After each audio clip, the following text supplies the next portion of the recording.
Jacoby Brissett's his quarterback until I say otherwise. Said it another way. How about number 3, Jimmy? Mayo today, number 3. Hey, Jerod, is it difficult to evaluate Jacoby given some of the conditions he's had to play under in these first 3 games? And is that one of the reasons that obviously you want to give him a little bit more of an opportunity because of some of the conditions obviously he's had to deal with?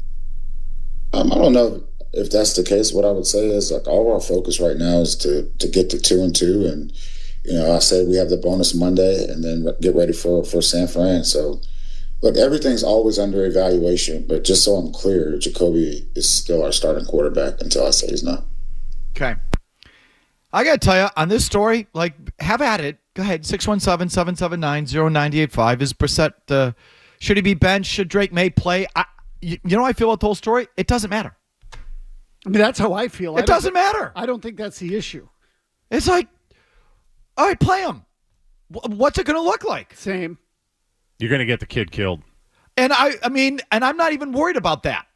But I'm just I think, would he have developed in a game like last night? No.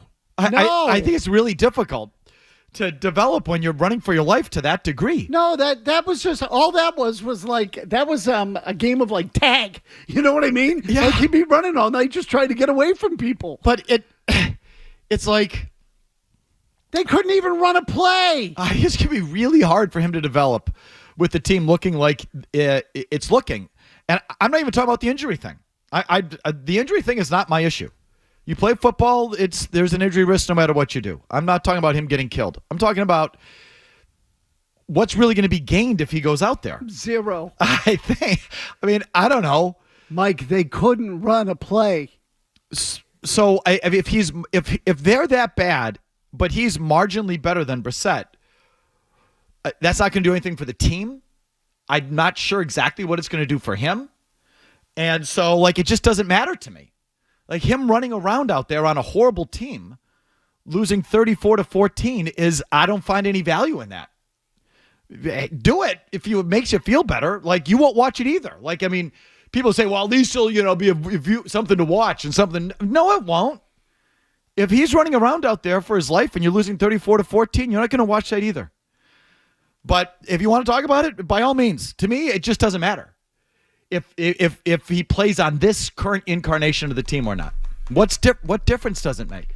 It was almost at times like they snapped the ball and turned sideways and just let the guys were running through turnstiles to come after the quarterback. Ken in the car. Go ahead, Ken.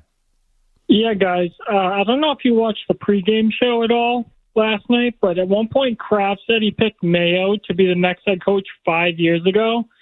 If he was looking for a new coach 5 years ago, why did he pick Belichick over Brady? Okay. I'm just trying to. I'm not even. Can you draw the logic? Yeah, he's just saying if he was ready to move on from Belichick 5 years ago, then why did he take him over Brady? Got it. I'm sorry. So no, and honestly, I wouldn't have gone down that path either. I would just say, I sort of looked at it and go, oh, when I heard that, I went, well, then maybe he's already picked the next guy. The comment's just obnoxious. He hasn't picked the next guy, and he didn't pick him 5 years ago. But it sounds even dumber when you get your ass kicked like that. All Kraft is doing with that is peacocking. I had this guy picked out years ago. My instincts, and I could see what he was years ago. And it's obviously an exaggeration. 5 years? I mean, maybe 2 or 3? He settled on, which is still obnoxious, by the way, to pick a guy 2 to 3 years ahead when he's never coached a game. But it's Kraft's still peacocking look, I got the guy. Look at the guy I got. I could tell. I picked this guy out 5 years ago. I could tell what I had 5 years ago. Then he goes out and gets his ass kicked. And then they go out, and it's about as bad of a product as you can imagine. So I wonder when Kraft is going to stop bragging about how long ago he identified the unstoppable talent of Jerod Mayo. At 1-1, he still feels he can do it. I wonder how much longer we're going to have to hear that insufferable story about when he identified the talent of Jerod Mayo and what he showed him on the trip to Israel. And when you're 3-14, it doesn't quite land. You know what I mean? It's obnoxious enough that we got to hear it now still, given how unproven that guy is and how awful the team is. I wonder if they taught him at Optum how to deal with this sort of thing. Oh, my God. I wonder if his experience here will matter. Pearl's in the car. Go ahead, Pearl. Dreary afternoon, pretty fitting for last night's performance. Last time I called in, I'm going to hold my ground that fooled me once. We took Belichick over Brady, fooled me twice. We took Mayo and Wolf. 3 weeks in, we know how bad that is. But let me have it here, gentlemen. We're a big, dumb school of fish, and you two were at the back of the pack, thankfully, and held the opposition that this team really wasn't going to show us much. But we fell for it, which is week 1 NFL football. Pretty ugly and can look a lot different for how the rest of the season turns out. Okay, I fell for it too. I was hopeful. I was buying in. They were functional week 1, but in retrospect, a lot of that was the Bengals. So, look, I mean, Murray says now they're done and they're the worst team of the league. You know me, I'm bad at predicting the future. I just react to what I see. And after week 1 and even week 2, I was hopeful that we were going to have a team in a season. Maybe we still will. I don't know. I'm not good at telling you where it's going to go. I just know where it was. And that thing last night was an atrocity. As ready as the team was the first 2 weeks, they were not even close last night. I mean, before you even get to the game plan stuff, which I hated their game plans. Before you even get to Aaron Rodgers picking you apart and just making you look like little children, they weren't ready to go. Blocking and tackling. Like blowing tackles from the very first series, getting blown off the ball. They got blown off the ball, Mazz, defensively in the running game. I mean, Breece Hall looked terrific, and that rookie from Wisconsin made you look like little children. But before you even get to the other side of the ball where you couldn't block a soul. So, from the very first, you weren't ready to go. Pad level, blocking, tackling, physical, all that stuff, you weren't there. Non-competitive. Which was the one advantage I gave you over the Jets going into the thing.